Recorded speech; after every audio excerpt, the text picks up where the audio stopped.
నకిలీ మద్యం సూత్రధారి చంద్రబాబు లోకేష్ అని మాజీ మంత్రి నల్లపరెడ్డి ప్రసన్నకుమార్ రెడ్డి అన్నారు. ఆయన కొడవలూరులో ప్రైవేట్ మెడికల్ కళాశాలలపై కోటి సంతకాల కార్యక్రమంలో పాల్గొన్నారు. ఈ సందర్భంగా ఆయన మాట్లాడుతూ డైవర్షన్ పాలిటిక్స్ కోసమే చంద్రబాబు జోగి రమేష్ ని అరెస్టు చేయించారని ఆయన ఆరోపించారు. పోలీసుల చేత కొట్టించి కన్ఫ్యూజన్ స్టేట్మెంట్లు తీసుకుని ప్రభుత్వాలు వైసీపీ నాయకులపై కేసులు నమోదు చేస్తున్నారని, నకిలీ మద్యం సృష్టికర్త చంద్రబాబు అని ఆయన దుయ్యబట్టారు. ఈ కార్యక్రమంలో వీరి చలపతి తదితరులు పాల్గొన్నారు. కొడవలూరు మండల పరిధిలోని దామేకుంట గ్రామంలో మాజీ మంత్రి నల్లపరెడ్డి ప్రసన్నకుమార్ రెడ్డి నేతృత్వంలో కోటి సంతకాల కార్యక్రమం జరిగింది. ఈ కార్యక్రమంలో భాగంగా ప్రసన్నకుమార్ రెడ్డి మాట్లాడుతూ ప్రభుత్వ వైద్య కళాశాలలను ప్రైవేటీకరణ చేయడం సబబు కాదని, దీనివల్ల చదువుకునే పేద విద్యార్థులు ఫీజులు కట్టుకోలేక వారి విద్యను మధ్యలోనే ఆపుకునే పరిస్థితి వస్తుందని, ఈ ప్రభుత్వంలో జరిగే అక్రమాల గురించి మాట్లాడితే అక్రమ కేసులు బనాయించి వైకాపా నాయకులను జైళ్లకు పంపిస్తున్నారని అన్నారు. ఈ ప్రభుత్వంలో సమన్వయ పాలన లోపించడం వల్ల ప్రజలకు సంక్షేమ కార్యక్రమాలు కరువవుతున్నాయని, ఒక మాజీ మంత్రి అని కూడా చూడకుండా తన ఇంటి మీద రౌడీలతో దాడి చేయించడం ఎంతవరకు సబబని ప్రభుత్వాన్ని నిలదీస్తున్నానని, ప్రజలకు మంచి జరిపే కార్యక్రమాలు చేపడితే మాకు కూడా సంతోషమే అని, అదేవిధంగా రాక్షస పాలన జరిపితే ఒప్పుకునేది లేదని, పోలీస్ వ్యవస్థ పూర్తిగా ప్రభుత్వం ఏది చెప్తే అది చేస్తుందని, ఇటువంటి పద్ధతి మంచిది కాదని, పోలీసుల తీరు మార్చుకోవాలని ఆయన తెలియజేశారు.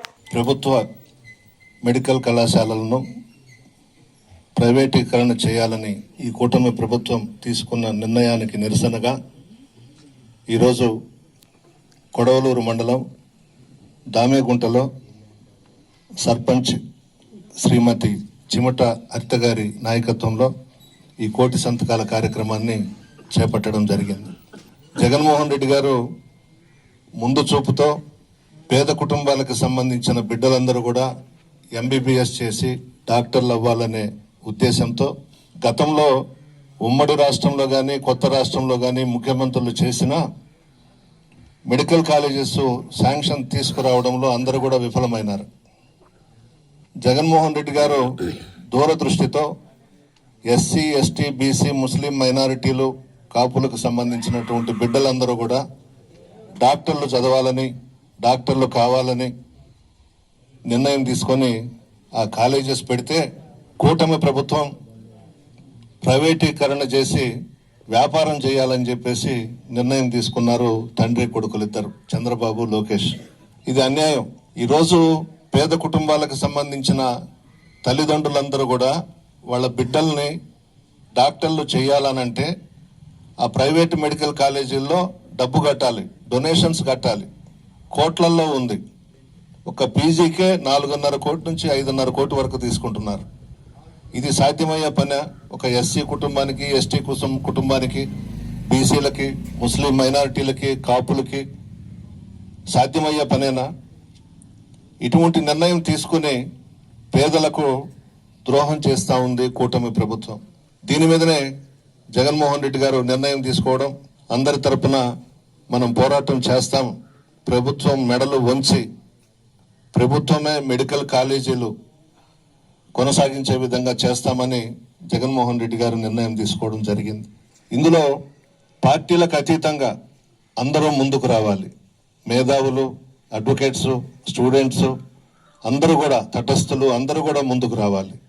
మన బిడ్డలకు సంబంధించిన కాలేజెస్, పేద కుటుంబాలకు సంబంధించిన కాలేజెస్ ఇవి ప్రైవేటీకరణ చేసి చంద్రబాబు, లోకేష్ వాటిల్లో భాగం పెట్టుకొని డబ్బు సంపాదించాలనే ఉద్దేశంతో ఈరోజు ప్రైవేటీకరణకు ముందుకొచ్చారు. అందరూ కూడా ఆలోచించి ప్రతి ఒక్కరు కూడా దీంట్లో భాగస్వాములై పెద్ద ఎత్తున ముందుకు రావాలని చెప్పి కోరుకుంటున్నాను. 16 నెలలైంది. ఈ 16 నెలల్లో అభివృద్ధి, సంక్షేమం పక్కన పెడితే నకిలీ మద్యం ఏరులై పారుతా ఉంది రాష్ట్రంలో. ఎవరు చేస్తున్నారు? తెలుగుదేశం పార్టీకి సంబంధించిన వాళ్లే చేస్తున్నారు. ఇది అందరికీ తెలుసు. ప్రతి గ్రామంలో 5 నుంచి 10 బెల్ట్ షాపుల వరకు పెట్టి మహిళల పసుపు కుంకాలతో చెలగాటమాడుతా ఉన్నారు. విచ్చలవిడిగా ఎక్కడ పడితే అక్కడ బెల్ట్ షాపులు రాష్ట్రం అంతటా కూడా ప్రతి గ్రామంలో ఇవి పెట్టి, ఇక్కడ మాజీ మంత్రి జోగి రమేష్ గారిని మద్యం కేసులో ఈరోజు అరెస్ట్ చేయడం జరిగింది. తప్పులు కప్పిపుచ్చుకునేందుకు వైఎస్ఆర్ కాంగ్రెస్ పార్టీ నేతలపై అక్రమ కేసులు, అరెస్టులు పెడుతున్నారు. జోగి రమేష్ గారి కుమారుడు కూడా ఈరోజు ఒక స్టేట్మెంట్ ఇచ్చాడు. లై డిటెక్టర్కి మా తండ్రి గారు సిద్ధం, చేయించండి అని. అదేవిధంగా ఈ మధ్యనే కనకదుర్గమ్మ టెంపుల్లో జోగి రమేష్ గారు ప్రమాణం కూడా చేయడం జరిగింది. నాకు ఎటువంటి సంబంధం లేదు దీంట్లోనని. అసలు ఈ నకిలీ మద్యానికి కారకులు ఎవరు? చిత్తూరు జిల్లాకు సంబంధించిన జయచంద్రారెడ్డి గారు, జనార్దన్ రావు గారు. వీళ్ళిద్దరూ క్లాస్మేట్స్ మొట్టమొదటి నుంచి కూడా. పక్క దేశాల్లో కూడా వీళ్ళకి బిజినెస్ ఉంది. ఇద్దరూ మాట్లాడుకొని పెద్ద ఎత్తున నకిలీ మద్యం తయారు చేసి రాష్ట్రంలో దొరికిపోయినారు. ఈ చంద్రబాబు సంగతి మీకు అందరికీ తెలుసు కదా. ఇద్దరిని పైకి మాత్రమే పార్టీ నుండి సస్పెండ్ చేశాడు. అసలు ఈ నకిలీ మద్యానికి సూత్రధారి లోకేష్ బాబు. ఈ జయచంద్రారెడ్డిని, జనార్దన్ రావుని అందరినీ అడ్డం పెట్టి ఈ నకిలీ మద్యంలో కోట్లు సంపాదించేది లోకేష్ బాబు. ఆయనకే వెళ్తుంది ఈ నిధులన్నీ కూడా. ఈరోజు ఇవన్నీ జోగి రమేష్ గారి మీద వేసి అక్రమంగా, అన్యాయంగా అరెస్ట్ చేశారు. జనార్దన్ రావుని సిట్ అధికారులు, పోలీసులు కొట్టి చిత్రహింసలు పెట్టి జోగి రమేష్ పేరు చెప్పమంటే జనార్దన్ రావు జోగి రమేష్ గారి పేరు చెప్పడం జరిగింది. ఈ డైరెక్షన్ కూడా చంద్రబాబు నాయుడు, లోకేష్ బాబు సిట్ అధికారులకు, పోలీసులకు ఎవరి పేర్లు వైఎస్ఆర్ కాంగ్రెస్ పార్టీ వాళ్ళవి ఇరికించాలనో ముందుగానే చెప్పి మన వాళ్ళందరినీ కూడా అరెస్ట్ చేస్తా ఉన్నారు. దీనికి సూత్రధారులు చంద్రబాబు, లోకేష్. చాలా దారుణం. నిజాయితీ కలిగినటువంటి వ్యక్తి జోగి రమేష్ గారు, మంచి వ్యక్తి, రాజశేఖర రెడ్డి గారి కుటుంబానికి అభిమాని. ఈరోజు కావాలని జనార్దన్ రావుని కొట్టి చిత్రహింసలు పెట్టి జోగి రమేష్ గారి పేరు చెప్పించడం జరిగింది. ముందు జోగి రమేష్ గారి పేరు లేదు, తర్వాతనే దీన్ని క్రియేట్ చేసి జోగి రమేష్ గారి పేరు పెట్టారు. అసలు ఈ బూమ్ బూమ్ బీర్ అని ఒకటి ఉండింది. ఎలక్షన్లకు ముందు చంద్రబాబు నాయుడే దానికి పర్మిషన్ ఇచ్చాడు. కాకపోతే ఎలక్షన్లకు ముందు ప్రచారంలో ఇదంతా కూడా మన జగన్మోహన్ రెడ్డి గారి మీద వేశారు. పవన్ కళ్యాణ్ గారు కానీ, చంద్రబాబు కానీ, లోకేష్ కానీ మైక్ పట్టుకుంటే మనం పర్మిషన్లు ఇచ్చి నకిలీ మద్యం అమ్మించామని ప్రచారం చేశారు. దీనికి అసలు సూత్రధారి, డైరెక్షను, కథ మొత్తం చంద్రబాబు నాయుడు గారే. మీరు రికార్డ్స్ ఉంటాయి చూడండి. ఆ ఎన్నికలకు ముందు ఆ పర్మిషన్ ఇచ్చింది బూమ్ బూమ్ బీర్కి ఆయనే, చంద్రబాబు నాయుడు గారే. నేనైతే ఒకటే అడుగుతున్నా చంద్రబాబు నాయుడిని, నీకు చిత్తశుద్ధి ఉంటే, నిజాయితీ ఉంటే, మీకు సంబంధం లేకపోతే ఈ నకిలీ మద్యం కేసులో సుప్రీంకోర్టు జడ్జి చేత ఎంక్వైరీ చేయించండి, లేదా సిబిఐ ఎంక్వైరీ చేయించండి మోడీ గారితో మాట్లాడి. ఎందుకు భయపడుతున్నావు నువ్వు? అధికారం నీ చేతిలో ఉందని పోలీసుల్ని, సిట్ అధికారులని నీ చేతిలో పెట్టుకొని అక్రమంగా, అన్యాయంగా వైఎస్ఆర్ కాంగ్రెస్ పార్టీ నాయకుల మీద కేసులు పెట్టిస్తున్నావు. ఏ పాపం ఎరగని జోగి రమేష్ ఈరోజు అరెస్ట్ చేయించావు. తప్పు కదా. దానికి సిద్ధపడు. సుప్రీంకోర్టు జడ్జి చేత ఎంక్వైరీకో లేకపోతే సిబిఐకో రా, ముందుకు రా, నీకు ధైర్యం ఉంటే. ఇవన్నీ ఎందుకు? ఏమైతుంది? 16 నెలల్లో నువ్వు చేసింది ఏంది? ఈ రాష్ట్రంలో వైఎస్ఆర్ కాంగ్రెస్ పార్టీకి సంబంధించిన నాయకుల మీద కేసులు పెట్టించడం, అక్రమంగా అరెస్ట్ చేయించడం. ఎంతమందిని అరెస్ట్ చేయించావు? మిథున్ రెడ్డి గారిని అరెస్ట్ చేయించావు, కాకాని గోవర్ధన్ రెడ్డి గారిని అరెస్ట్ చేయించావు, పిన్నెల రామకృష్ణారెడ్డిని అరెస్ట్ చేయించావు, చెవిరెడ్డి భాస్కర్ రెడ్డి గారిని అరెస్ట్ చేయించావు, వల్లభనేని వంశీని అరెస్ట్ చేయించావు, ధనంజయ రెడ్డి గారిని అరెస్ట్ చేయించావు, కృష్ణమోహన్ రెడ్డి గారిని అరెస్ట్ చేయించావు, పోసాని కృష్ణమురళి గారిని అరెస్ట్ చేయించావు, చివరకు మన చలపతి గారిని కూడా అరెస్ట్ చేయించావు. ఏం తప్పు చేశారు వీళ్ళందరూ? ఎప్పుడో 2-3 సంవత్సరాల క్రితం జరిగిన ఇన్సిడెంట్ని తీసుకొని ఇప్పుడు మళ్ళా ఎఫ్ఐఆర్ చేయించి మా చలపతి గారిని లోపల పెట్టించావు.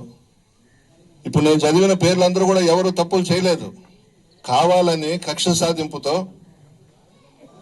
అందరిని ఇరికించి జైళ్లలో పెట్టించడం జరిగింది. ఈ 16 నెలల్లో ఏదన్నా అభివృద్ధి కార్యక్రమాలు, సంక్షేమ కార్యక్రమాలు జరిగాయంటే శూన్యం.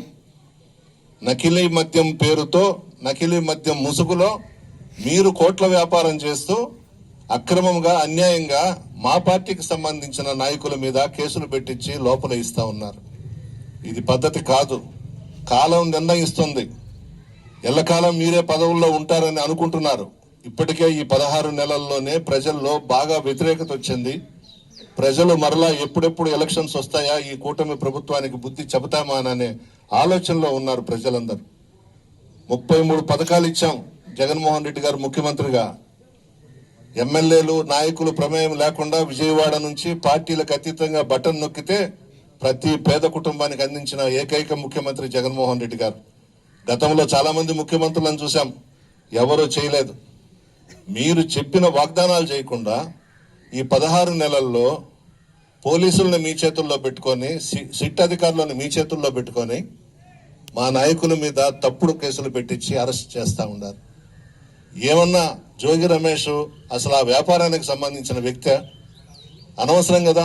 ఒక బీసీ నాయకుడు, మంచి కుటుంబానికి సంబంధించిన వ్యక్తి, నిత్యం ప్రజల్లో ఉండే వ్యక్తి. అటువంటి వ్యక్తిని ఈరోజు మీ తెలుగుదేశం పార్టీ వాళ్ళు చేసిన నకిలీ మద్యం కేసులో ఇరికించి ఈరోజు ఏకోజామును అరెస్ట్ చేయడం జరిగింది. చాలా పొరపాటు చేస్తున్నావు చంద్రబాబు నాయుడు. రాబోయేది మా ప్రభుత్వం. ఈరోజు మీరు ఎన్ని చేస్తున్నారో అంతకు 10 మేము చేసి చూపిస్తాం. మీరు మాకు నేర్పించారు ఈ 16 నెలల్లోనే, అట్లా కాదు ఇట్లా చెయ్యాలి, ఈ విధంగా చెయ్యాలి అని. ఓవర్ యాక్షన్ చేయబాకండి. ఎంతవరకు ఉండాలో అంతవరకు ఉండండి. నిజాయితీగా పనిచేయండి. ఏముంది, ఇక్కడ కాకపోతే ఇంకొక జిల్లాకు మారుస్తారు, ఆ జిల్లా కాకపోతే ఇంకొక జిల్లాకు మారుస్తారు, అంతే తప్ప అధికార పార్టీ చేతుల్లో ఉందని చెప్పి పోలీస్ డిపార్ట్మెంట్ భయపడి ఎమ్మెల్యేలు మంత్రులు ఎలా చెప్తే అలా ఆడడం మంచిది కాదు, మీకు మంచిది కాదు. రేపు మరలా మీరు మా దగ్గరికి రాక తప్పదు, వస్తారు. అవి మర్చిపోవద్దు. రాబోయే రోజులు మర్చిపోకుండా ఇప్పుడు వాళ్ళేదో అధికార పార్టీ వాళ్ళు చేస్తున్నారు చెప్తున్నారు అని అంటే తప్పుడు ఆరోపణలు, తప్పుడు కేసులు పెట్టి మా పార్టీ నాయకులను, కార్యకర్తలను ఇబ్బంది పెట్టడం కరెక్ట్ కాదు. నా ఇంటి మీదకి వచ్చారు, నా ఇల్లు ధ్వంసం చేశారు, నేనుంటే చంపేసి ఉండేవాళ్ళు. కేసు ఇచ్చాం, ఎవరో గుర్తు తెలియని వ్యక్తులు వచ్చి నా ఇల్లు పగలగొట్టారంట. సాక్ష్యాధారాలతో వీడియో ఇచ్చాము, ఎవిడెన్స్ ఇచ్చాము. 17 మంది సీనియర్ నాయకులు తెలుగుదేశం పార్టీ వాళ్ళు నా ఇంటి ముందు ఉన్నారు. అవన్నీ కూడా ఇస్తే అవన్నీ పక్కన పెట్టి గుర్తు తెలియని వ్యక్తులు వచ్చి ప్రసన్న కుమార్ రెడ్డి ఇంటి మీద దాడి చేసి కొట్టారని చెప్పి కేసు రిజిస్టర్ చేయడం జరిగింది. పోలీసులను అడుగుతున్నా, న్యాయమా ఇది? మీరే మీ కళ్ళారా ఆ రోజు రాత్రి 7వ తేదీ రాత్రి, జూలై 7వ తేదీ రాత్రి మీరే చూశారు కదా. నేను నా కొడుకుంటే చంపేసేవాళ్ళు కదా. గంజాయి తీసుకున్నారు, సారాయి తాగున్నారు, మందు కొట్టున్నారు. భగవంతుడు మమ్మల్ని బయటికి పంపించాడు కాబట్టి సరిపోయింది. గుర్తు తెలియని వ్యక్తులు వచ్చి కొట్టారా? న్యాయమా అది? పోలీస్ డిపార్ట్మెంట్కి మీరు మచ్చ తీసుకొస్తున్నారు. మీకు అంత కోరిక ఉంటే మీ కాకి బట్టలు ఇప్పేసి పసుపు సొక్కాలు వేసుకోండి, అంతే తప్ప అధికార పార్టీ వాళ్ళు చెప్పినట్లుగా విచ్చలవిడిగా మా అందరి మీద కేసులు పెట్టి అరెస్ట్ చేస్తాము, జైళ్లలో పెడతాము, కోర్టులకు తిప్పుతాము, ఇవన్నీ మానుకోండి. మేము 5 సంవత్సరాలు చేశాం జగన్మోహన్ రెడ్డి గారు ముఖ్యమంత్రిగా ఉన్నప్పుడు. ఎవరి మీదైనా చేశామా? కేసులు పెట్టించామా? అరెస్ట్ చేయించామా? జైళ్లలో పెట్టించామా? ఎవరూ చేయలేదే. మాకన్నా కూడా తెలుగుదేశం పార్టీ వాళ్ళకే ఎక్కువ పనులైనాయి. ఆయన అక్కడ బటన్ నొక్కితే ఆ 33 పథకాల్లో ఎక్కువగా లబ్ధి పొందింది తెలుగుదేశం పార్టీ వాళ్ళే. మా నాయకులు, మా కార్యకర్తలు చూస్తా కూర్చొని ఉన్నారు. అధినాయకుడు మాట కాదని. ఎప్పుడు కూడా మేము తెలుగుదేశం పార్టీ వాళ్ళని ఇబ్బంది పెట్టలేదు, కక్ష సాధింపులకు పోలేదు. మేము వాళ్ళకి అధికారులు పనిచేస్తున్నా కూడా చెయ్యొద్దని మేము చెప్పలా. నేను కానీ, మా చలపతి కానీ, మా సీనియర్ నాయకులు కానీ, ఏ మండలం కూడా చెప్పలేదు, మా కన్వీనర్స్ కానీ. ఏంది ఇప్పుడు అసలు ఇది పరిపాలన? ఇది ఈ 16 నెలల్లో చెత్త పరిపాలన, పనికిమాలిన పరిపాలన. 9 సంవత్సరాలు అంతకు ముందు ముఖ్యమంత్రిగా చేశానని గొప్పలు చెప్పుకుంటుంటావే, ఇదే పరిపాలన అంటే? ఉదయం లేచి వైఎస్ఆర్ కాంగ్రెస్ పార్టీ నాయకుల మీద కేసులు పెట్టడం, అరెస్ట్ చేయించడం, తప్పుడు ఆరోపణలతో అరెస్ట్ చేయించడం ఎన్ని రోజులు ఉంటుంది? నీకు కూడా వచ్చింది కదా. నీ ఏజ్ ఎంత చంద్రబాబు నాయుడు గారు? ఇప్పుడు చివరిలో ఉన్న మంచి పేరు తెచ్చుకోవచ్చు కదా, 4 మంచి పనులు చేసి, ప్రజలకు మంచి పనులు చేసి. ఇవే నువ్వు చేసేది? రెడ్ బుక్ రాజ్యాంగమా? మాకే రాజ్యాంగం పడలే, ఏ రెడ్ బుక్లు పడలేదు. వైఎస్ఆర్ కాంగ్రెస్ పార్టీ నాయకుల మెదడులోనే ఉంది కంప్యూటర్. అందరి పేర్లు ఎక్కిస్తా ఉన్నాం, ఎవరిని వదిలిపెట్టాం. రాబోయేది మా ప్రభుత్వమే, అది గుర్తుపెట్టుకోండి. ముఖ్యంగా పోలీస్ డిపార్ట్మెంట్కి మనవి చేస్తా ఉన్నా, నిజాయితీగా చేయండి. మీరు వేసుకున్న కాకి బట్టలకి గౌరవం ఇవ్వండి, డిపార్ట్మెంట్కి గౌరవం ఇవ్వండి. ఎటువంటి ఆఫీసర్స్ చేశారు మీ డిపార్ట్మెంట్లో? వ్యాస్ గారు, ఉమేష్ చంద్ర గారు, పెద్ద పెద్ద ఆఫీసర్స్ నిజాయితీగా చేశారు. ఏ ముఖ్యమంత్రికి తల వంచకుండా చేశారు, ఏ మంత్రికి తల వంచకుండా చేశారు, ఏ ఎమ్మెల్యేకి తల వంచకుండా నిజాయితీగా చేసిన ఆఫీసర్స్ వాళ్ళు. ఆ విధంగా ఉండాలి పోలీస్ డిపార్ట్మెంట్ అంటే. ఈరోజు అధికారం వాళ్ళకు ఉండొచ్చు, వాళ్ళు చెప్పినట్టు ఆడతారా? ఎందుకు అంత నీచంగా బతకాల్సిన అవసరం ఏముంది పోలీస్ డిపార్ట్మెంట్కి? నిజాయితీగా ఉండండి. ఆ డిపార్ట్మెంట్లో కూడా నిజాయితీ పరులైనటువంటి ఆఫీసర్స్ కూడా ఉన్నారు, నేను కాదనట్లేదు, వాళ్ళని అభినందిస్తున్నాను. మరీ దాసోహం అయిపోయి ఎమ్మెల్యేల పాదాల దగ్గర, మంత్రుల పాదాల దగ్గర పడి లేనిపోని కేసులు పెట్టి మమ్మల్ని లోపల ఇస్తారా? ఈరోజు నేను, చలపతి, నాతో పాటు 18 మందిని కొడవలూరు పోలీస్ స్టేషన్లో మంగళవారం, శుక్రవారం సంతకాలు పెడుతున్నాం. మా కుటుంబ చరిత్రలో లేదు, వెళ్తున్నాం. ఇదా మీరు చేసే దుర్మార్గం? ఏం తప్పులు చేశాము? మా నాయకులు ఏం చేశారు? మిథున్ రెడ్డి కుటుంబం ఏంది చిత్తూరు జిల్లాలో, అతన్ని లోపలేశారు. సీనియర్ నాయకులందరినీ లోపలేశారు. న్యాయమా ఇది? నీ బ్రతుకెంత, నువ్వెంత చంద్రబాబు నాయుడు? నీ ఆస్తి ఎంత? నారావారిపల్లిలో 2 ఎకరాలు మీ నాన్న ఇచ్చింది నీకు, ఖజ్జరూపు నాయుడు ఇచ్చింది. ఈరోజు 1000 కోట్ల అధిపతివి నువ్వు. ఎక్కడి నుంచి వచ్చాయి? మా జగన్మోహన్ రెడ్డి గారు చేసిన తప్పిదం వల్లనే నువ్వు ముఖ్యమంత్రి అయినావు. అదే మా జగన్మోహన్ రెడ్డి గారు కానీ బీజేపీతో పెట్టుకొని ఉంటే గవర్నమెంట్ మాదే. బీజేపీని 5 సంవత్సరాలు లోకసభలో, రాజ్యసభలో మేము మోడీ గారు కానీ, రాజ్నాథ్ సింగ్ గారు కానీ ఎవరు ఫోన్ చేసినా సపోర్ట్ చేశాం. ఏ బిల్లుకు సపోర్ట్ చేయమన్నా చేశాం, ఒక్క ముస్లిం మైనారిటీల బిల్లుకు తప్ప. ఈ మధ్యన ఉపరాష్ట్రపతి ఎలక్షన్స్ లో కూడా మేము సపోర్ట్ చేశాం. అన్ని చేసి లాస్ట్ లో మనం వదిలేసుకున్నాం బీజేపీని. మధ్యలో పవన్ కళ్యాణ్ గారు వచ్చేసి బీజేపీ వాళ్ళతో కలిపి ఒక కూటమిలాగా ఏర్పడి అధికారంలోకి వచ్చారు. మేము కాదనలా, ప్రజలైతే ఆశీర్వదించలేదు. ఈవీఎంలతో మీ ప్రభుత్వం అధికారంలోకి వచ్చింది. ఇక్కడ ఒరిస్సాలో ప్రజలైతే వేయలేదు. 40% మాకు వచ్చినాయి ఓట్లు వైఎస్ఆర్ కాంగ్రెస్ పార్టీకి రాష్ట్రంలో. సరే, ఈవీఎంలతో మీ ప్రభుత్వం అధికారంలోకి వచ్చింది. ఇంత దారుణమా? ఇంతమంది మీద మీరు కేసులు పెట్టించి, అక్రమ కేసులు పెట్టించి, జైళ్లలో వేయించి, మాకనేది ఒక రోజు వస్తుంది కదా, కాలం నిర్ణయిస్తుంది కదా. ఎల్లకాలం మీరుంటారా? నీ వయసు కూడా అయిపోయింది, కరెక్ట్ కాదు కదా చంద్రబాబు నాయుడు. ఇదంతా నీ కొడుకు చేస్తున్నాడు, లోకేష్ చేస్తున్నాడు. మందలించు. పవన్ కళ్యాణ్ గారిని కూడా అడుగుతున్నా, అన్నా ఇది అన్యాయం అని అడుగుతున్నా. మీ కుటుంబం అంటే మా గౌరవం అని చెప్తున్నా.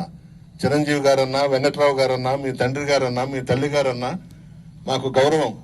మంచి కుటుంబం మీది. ఎందుకు మౌనంగా ఉన్నావు? బయటికి రావచ్చు కదా. ఆఫ్టర్ ఆల్ ఉప ముఖ్యమంత్రి పదవి నువ్వు చేసేది. ఈరోజు ప్రజల తరపున రా, బయటికి రా. ఉప ముఖ్యమంత్రి పదవికి రాజీనామా చేసి, ఈరోజు పేదల కడుపు కొట్టి, పేదల బిడ్డలు చదువుకోకూడదని, డాక్టర్లు కాకూడదని ప్రభుత్వ మెడికల్ కాలేజీలని ప్రైవేటుకి అప్పగిస్తా ఉంటే చూస్తూ కూర్చుంటావా నువ్వు? ఏం కాపుల్లో లేరా? ఆర్థికంగా చితికిపోయిన కుటుంబాలు కాపులలో లేరా? చాలా మంది ఉన్నారు కాపుల్లో కూడా. కాపుల్లో కూడా తల్లిదండ్రులు కూడా వాళ్ళ బిడ్డల్ని ఎంబీబీఎస్ చేయించి డాక్టర్లుగా చూడాలనే కోరిక కాపుల్లో కూడా ఉంది కదా. నీకు కాపులు కనపడటం లేదా? ఎందుకు ఊగిసలాడుతున్నావు నువ్వు ఉప ముఖ్యమంత్రి పదవి పెట్టుకొని? ఆఫ్టర్ ఆల్ ఉప ముఖ్యమంత్రి పదవి రిజైన్ చేసి చంద్రబాబు నాయుడు మొహాన కొట్టి వచ్చి మెడికల్ కాలేజీ తరపున పోరాడు. మంచి పేరు వస్తుంది నీకు. అలా కాకుండా నీకేదో ఒక ఉప ముఖ్యమంత్రి పదవి ఇచ్చాడని ఇంట్లో కూర్చొని గవర్నమెంట్ కారు ఉపయోగిస్తూ జీతం తీసుకుంటూ ఎందుకు మౌనంగా ఉన్నావు? చెప్పయ్యా. నేను చెప్తున్నాను కదా, మీ ఫ్యామిలీ అంటే మాకు గౌరవం. నేను చిరంజీవి గారి అభిమాన్ని, ఇష్టపడతా. మంచి వ్యక్తి, మాస్ హీరో అతను. చాలా గౌరవంగా ఉంటాడు, గౌరవం ఇస్తాడు కూడా. వెంకట్రావు గారు, మీ తండ్రి గారు, అవినీతి మచ్చ లేకుండా ఒక ఆఫీసర్గా నెల్లూరు జిల్లాలో మంచి పేరు తెచ్చుకున్నటువంటి వ్యక్తి మీ తండ్రి. అటువంటి కుటుంబంలో నువ్వు పుట్టి ఈరోజు ప్రజల తరపున నేనేదో పోరాడుతున్నానని చెప్పి నీ అదృష్టం కొద్దీ ఉప ముఖ్యమంత్రి పదవి వచ్చింది నీకు, నేను కాదన్నా. కానీ కాపులు అనే వాళ్ళు ఉన్నారు కదా, వాళ్ళకి ద్రోహం చేయబాకు. వాళ్ళు ఈ 16 నెలల్లో అన్యాయం అయిపోయినారు. కందుకూరులో ఏం జరిగింది? నువ్వెందుకు మాట్లాడలేదు కాపుల తరపున? నీ వల్లే కదా చంద్రబాబుకు సపోర్ట్ చేశారు. ఆ ఏరియాల్లో అంతా కాపులకి, కమ్మాస్కి అసలు పడదు. కత్తులు పెట్టుకొని ఉంటారు మెడల మీద. ఈస్ట్, వెస్ట్, విశాఖపట్నం, విజయనగరం, శ్రీకాకుళం అదంతా కూడా.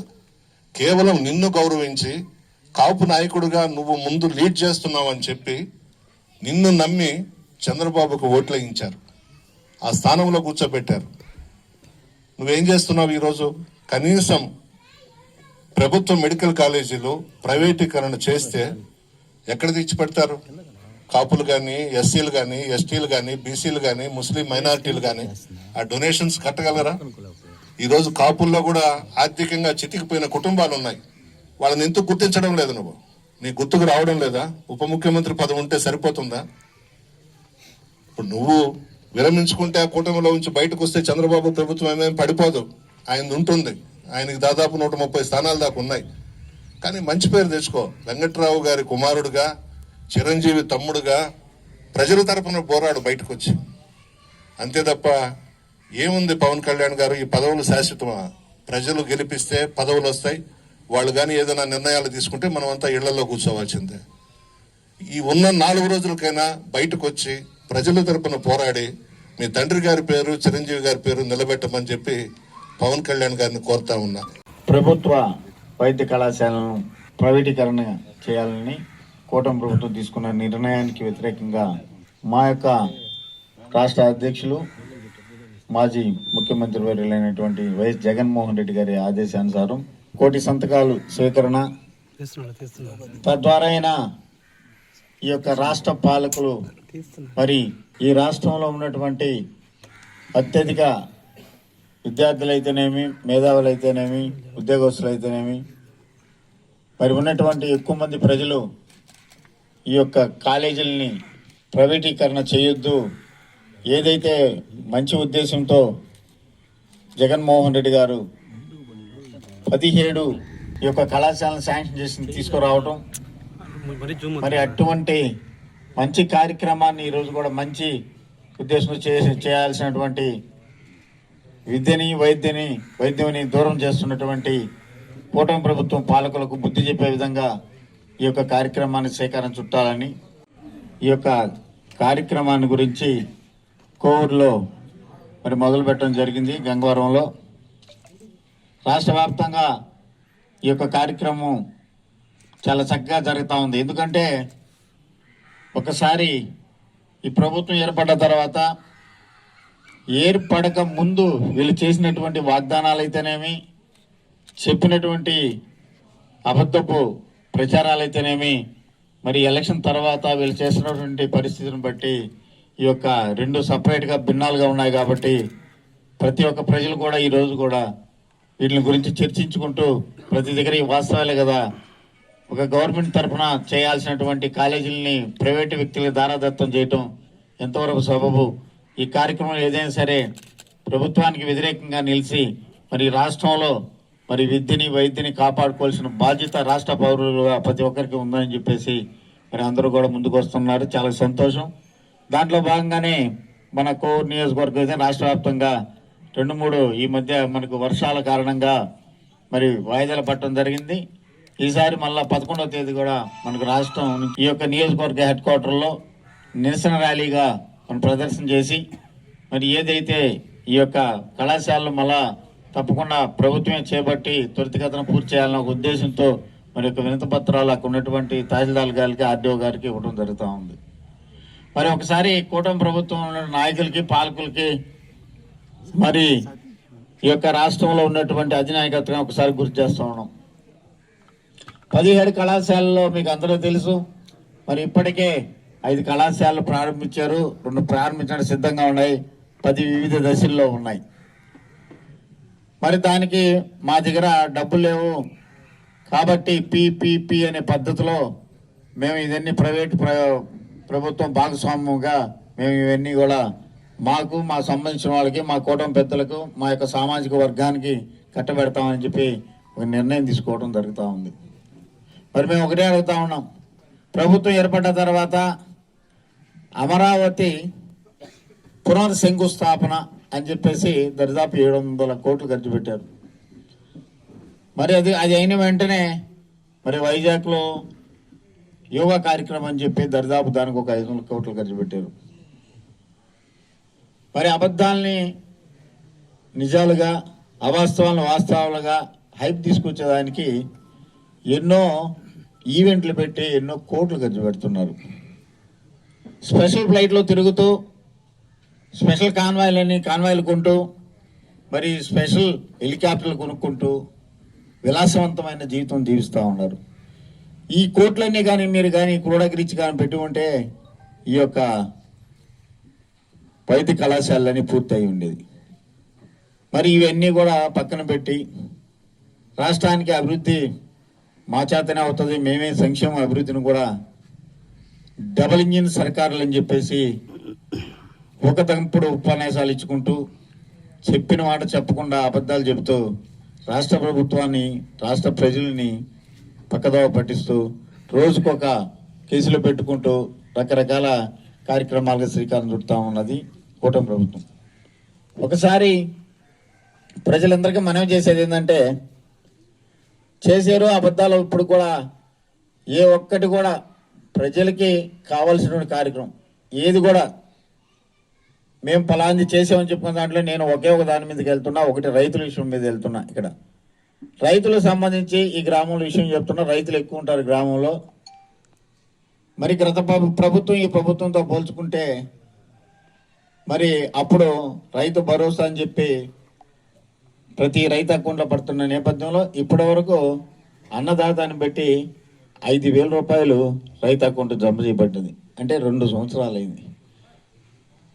మరి వాళ్ళు చేసినటువంటి ప్రకటన ఏంటంటే 24 సంవత్సరం నుంచి కూడా మేము రైతులకి ఈ యొక్క 20,000 లెక్కన సెంట్రల్ గవర్నమెంట్ ఇచ్చేటువంటి దానికి సంబంధం లేకుండా ఇస్తామని చెప్పి చంద్రబాబు నాయుడు మైకుల్లో ఉదరగొట్టినటువంటి ఉపన్యాసాలు ఉన్నాయి.